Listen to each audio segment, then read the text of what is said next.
We are live. Welcome, guys, back to another edition of the Earle Sports Bet Show. I'm Timothy Earle, and today, an earlier show because there's only 8 baseball games, and that's all we're going to be talking about today. So I figured bang out the show real quick, and then going. I have to go and get some other stuff done before work today. So I figured let's do one early. By the way, I will mention I mistaken my days. I will be able to do a show tomorrow. It's Wednesday that I'm not going to be able to do a show. So I will be here today, tomorrow, off Wednesday, here Thursday, Friday, and Saturday, and then Sunday after work again. So figure I mentioned that.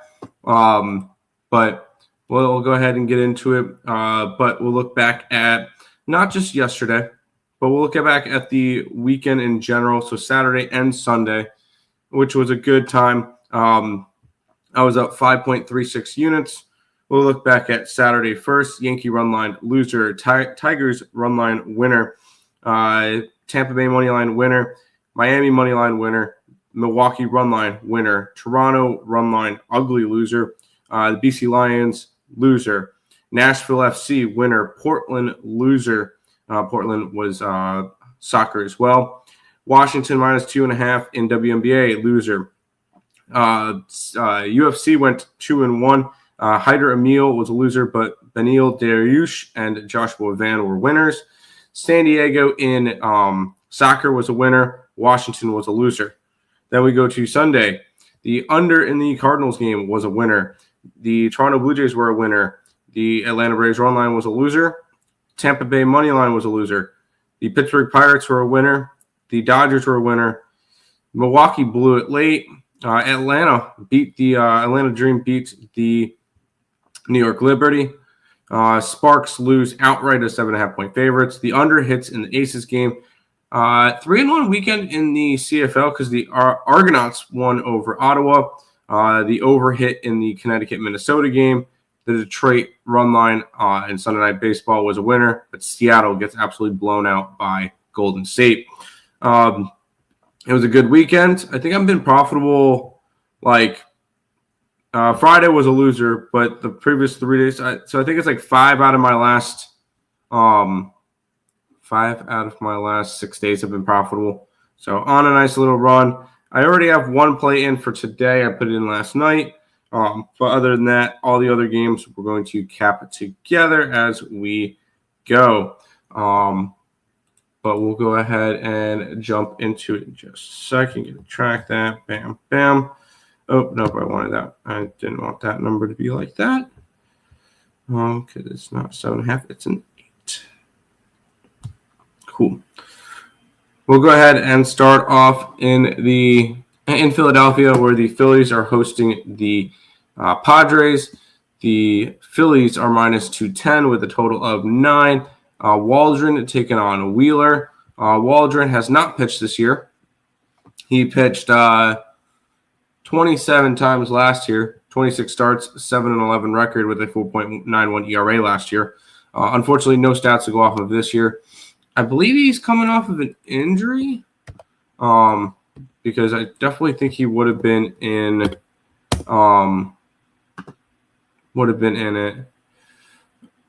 earlier.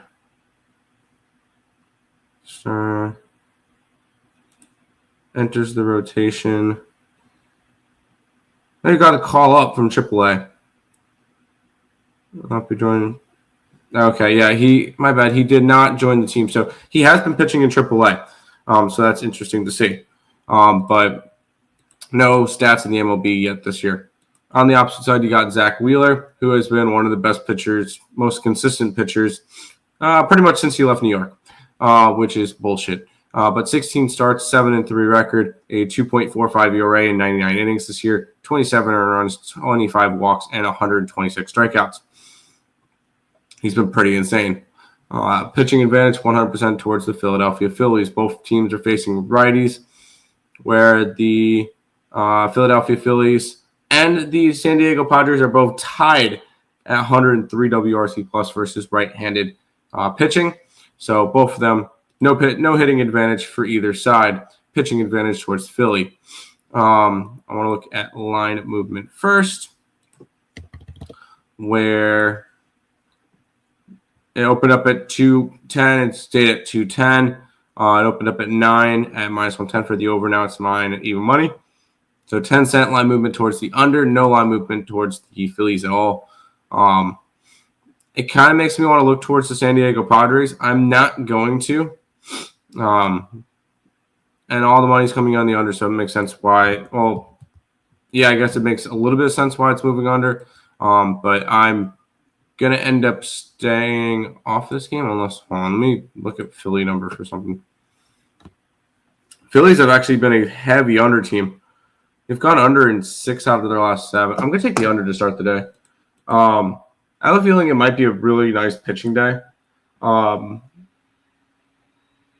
can I get 9 at? 9 at minus 120? 9 at minus 118. I'm going to take that there. Let's take the under in this game. Oop, I can't type. Okay.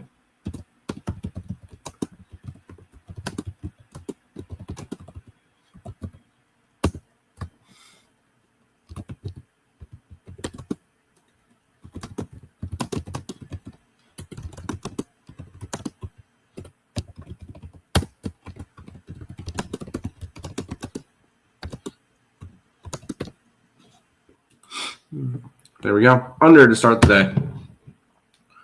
Let's keep on rolling. We got the Cardinals and the Pirates. It's a pick'em with a total of 9. Eric Fetty taking on Andrew Heaney, 2 players that probably could be on the trade blocks come deadline time. Fetty's been good this year. 16 starts, a 3-7 record, a 4.11 ERA, 87 2/3 innings pitched, 40 earned runs, 38 walks, and 57 strikeouts. He will definitely be a piece that some teams are going to be looking at later on for deadline talks, because he definitely has the stuff to do it. And on the opposite side, you got Andrew Heaney, who's also been really solid. 16 starts, a 3-7 record, a 4.48 ERA. Again, he's been struggling a little bit as of late. He's had back-to-back starts where he allowed 7 earned runs, but 43 earned runs this year, 30 walks, and 64 strikeouts. He's still going to be a good piece for trade talks, so keep an eye out for Mr. Heaney as well. Pitching advantage I will give towards Mr. Fetty. In terms of hitting stats, St. Louis versus lefties is 14th, which is 93 WRC plus. Pirates versus righties, 85 WRC plus, which is dead last. Hitting and pitching advantage towards the St. Louis Cardinals here. In terms of line movement, it's gone from plus 104 to minus 109 for the Pittsburgh Pirates, which is going to have me stay off this game, especially when all the money's coming in on the Cardinals and the Pirates are the lines moving towards the Pirates. I can make the argument. The only way that I can bet the Pirates is making the argument that Heaney and Fetty are equal. I think I can. With the line movement the way it is, I kind of want to bet the red-hot Pirates who have actually been hitting the ball lately. I'm actually going to take them. Minus 108. I think it's a good price. Yeah, I'm going to take the Pirates here. Continue their hot streak.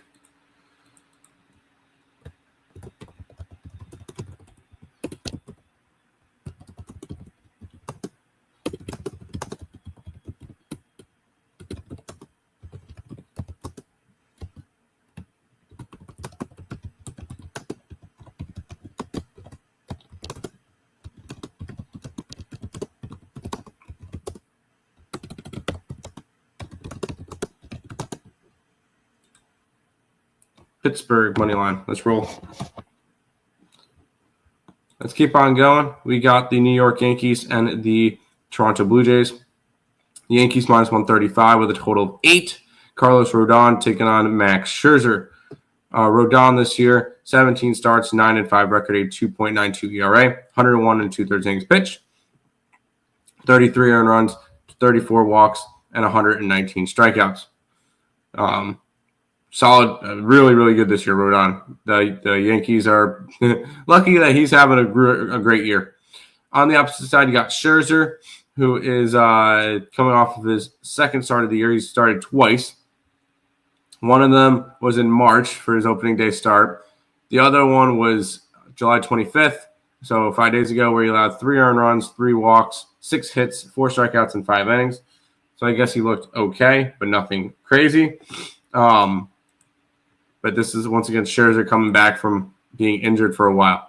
Pitching advantage 100% with the Yankees.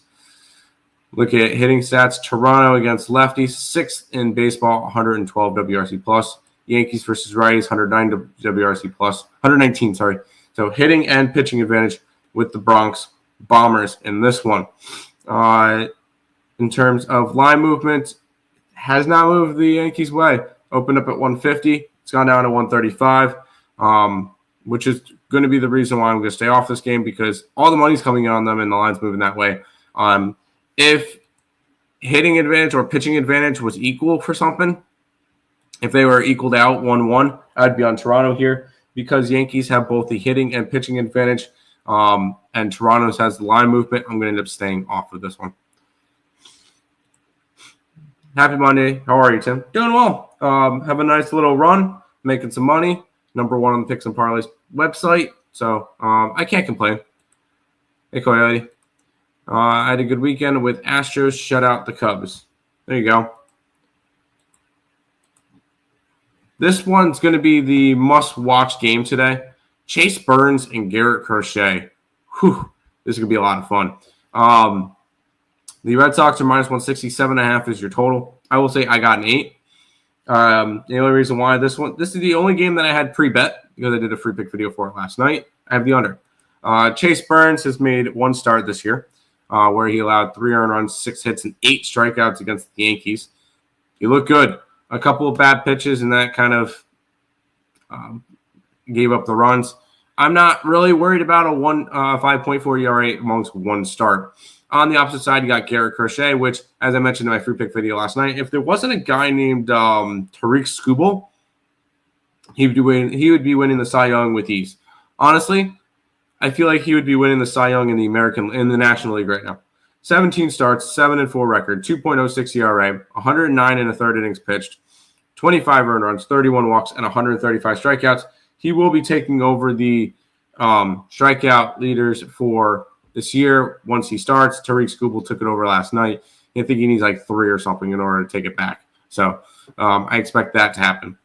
Now, pitching advantage I'm going to give to Crochet, just because Burns has a 1 start. Although Burns is a really good prospect. Reds against the lefties. Not good. 76 WRC plus. So not great there. Boston against righties. 97 WRC plus. And it's getting worse since they got rid of Rafael Devers. So both teams below average hitting.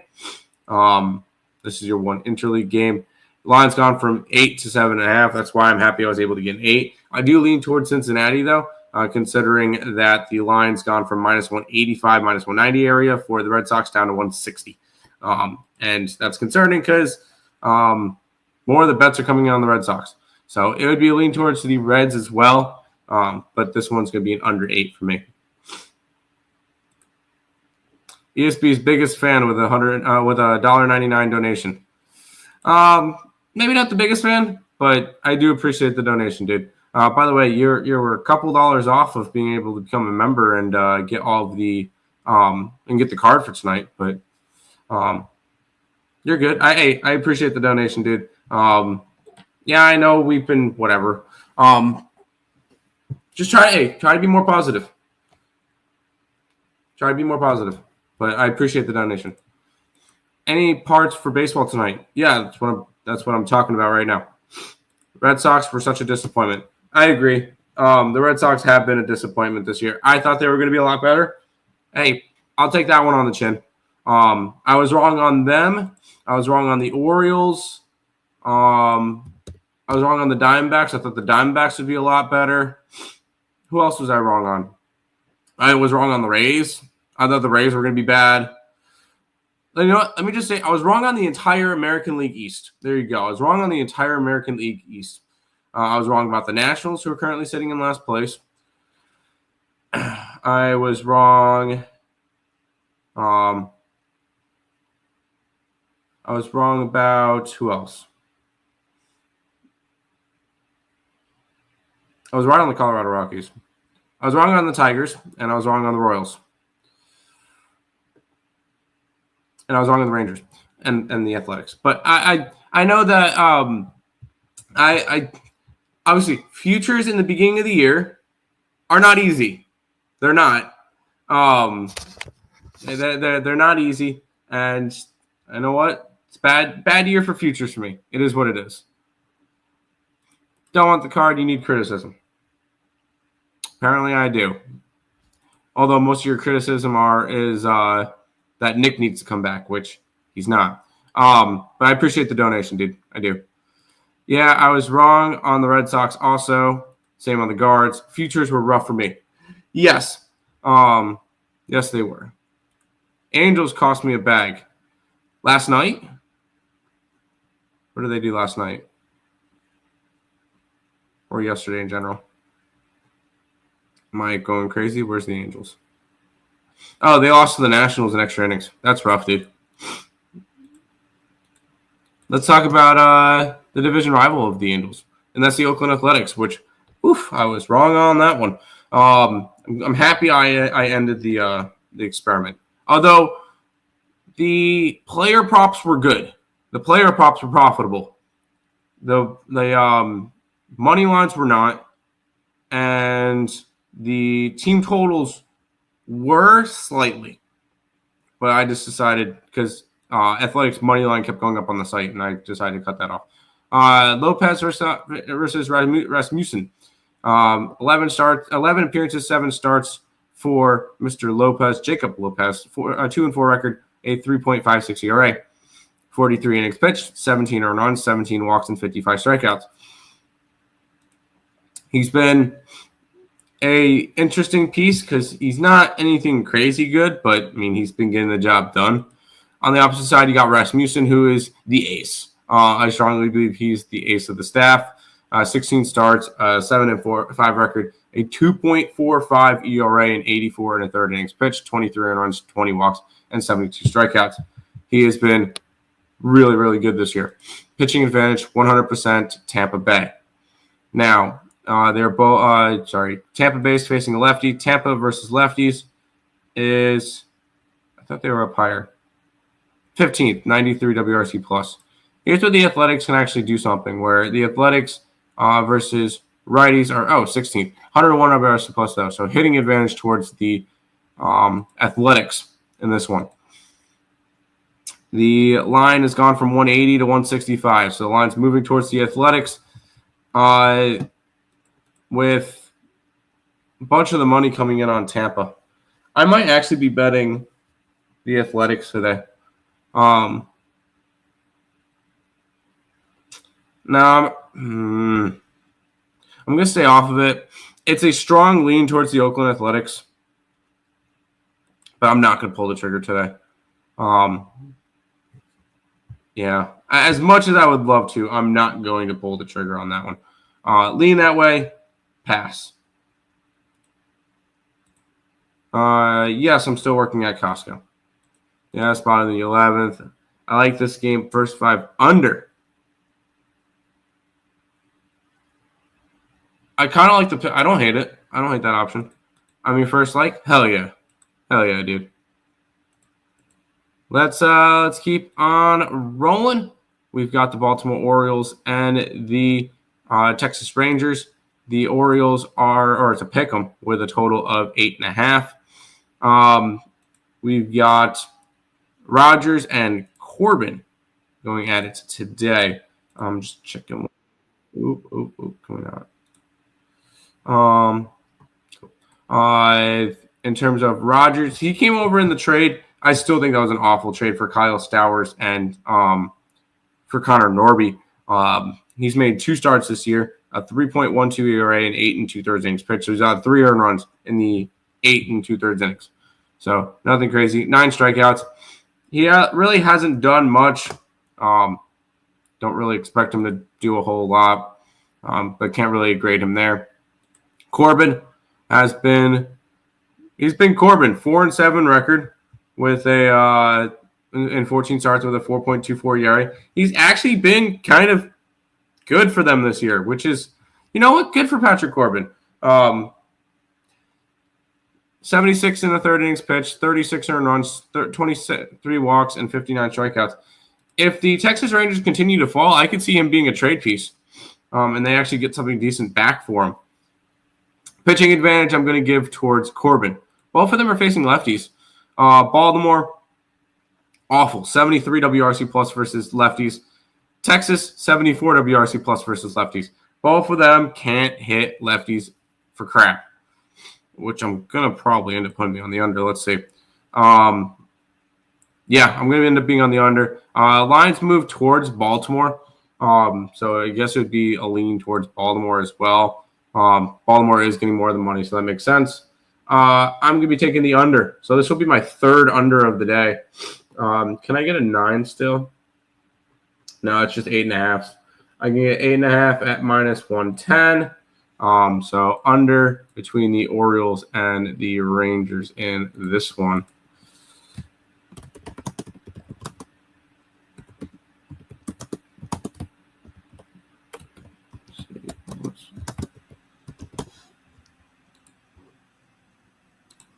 Here we go. Another under. Corbin Day. Yes. Do you like Corbin outs under? See, let's look.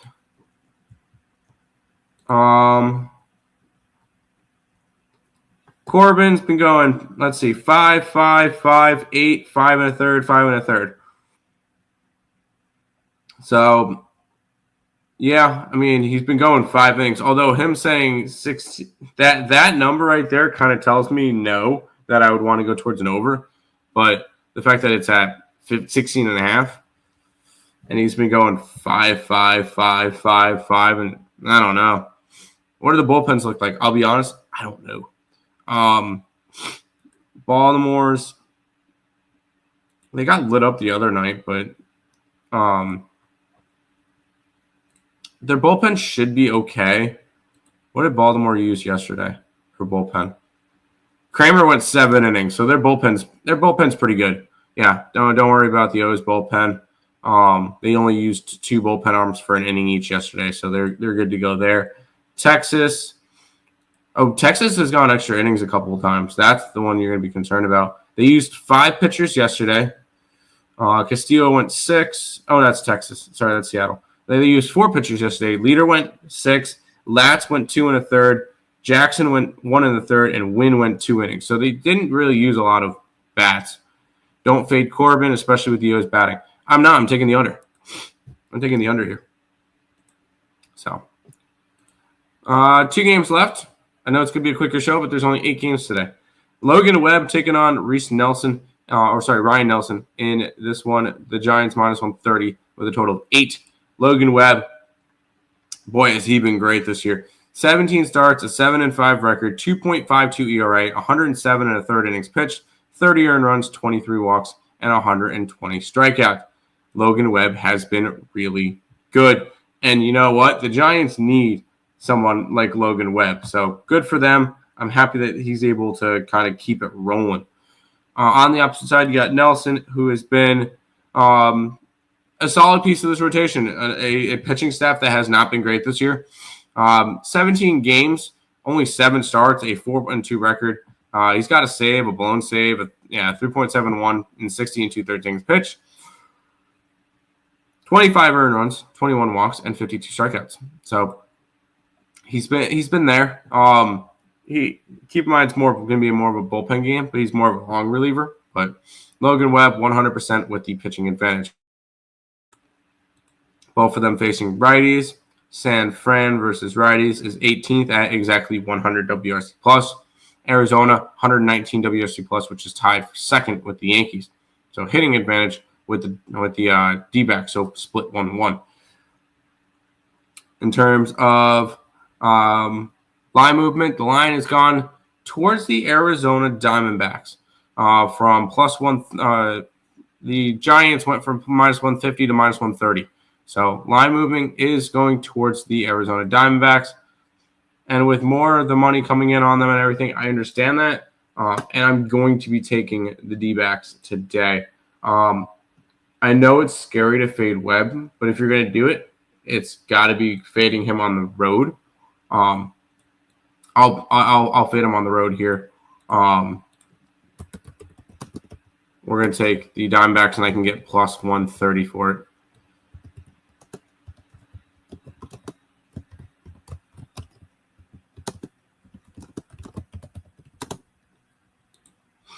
Let's roll. Talking about the other guy. Oh, I'm doubling up on the under in the O's game. There is no contest. You know there's no contest, but whatever. Any Giants game that starts at night, take the under. I don't hate that. What do you have in the Cards game? I took Pittsburgh. I took the Pirates in the Cards game. Man, 8-game slate. I've talked about 7 games. I have 5 plays. Loading up on today's card. We got Kansas City and Seattle in the final one. Seattle minus 160, 155 area with a total of 7.5. Michael Waka taking on George Kirby. Waka this year has been really good. 16 starts, a 4-7 record. I don't give a shit about the record. 3.33 ERA, 92 innings pitched, 34 earned runs, 24 walks, and 74 strikeouts. Michael Waka has been really, really good for the Kansas City Royals this year. Kirby, I'm not going to take too much from. He's made 7 starts, a 1-4 record, a 5.4 ERA. He's trying to find his way back in 36 and two-thirds innings pitched, 22 earned runs, 9 walks, and 36 strikeouts. I'm going to give the pitching advantage to Waka for the moment. For the moment, I'll give it to Waka. Both of them are facing righties, where Seattle is 7th WRC plus at 113. Kansas City is 87. So pretty significant hitting advantage towards the Mariners in this one. So split 50-50 for that. We'll look at line movement, where the line's gone from minus 158 to minus 154 for Seattle. So 4 cents of line movement. Nothing for me to be interested in. And you've got a line going from plus 100 to plus 105 for the over 7.5. I'm going to end the card with the pass. I don't feel the need to jump on this one. I like my 5 plays that I have for today. So we're going to end the card with a pass. What I was thinking. There you go. But that is everything for today. Obviously, it's going to be a short card.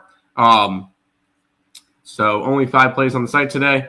The complete thing will be up on the members only as well if you guys are interested in that.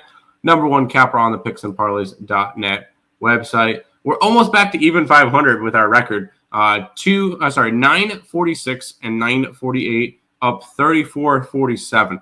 So yes, the record is not over 500, but we are making a lot of money because plus money. We don't lay that bullshit. But anyways, that's it for today's show. I'll be back again tomorrow with another one. Peace out, guys.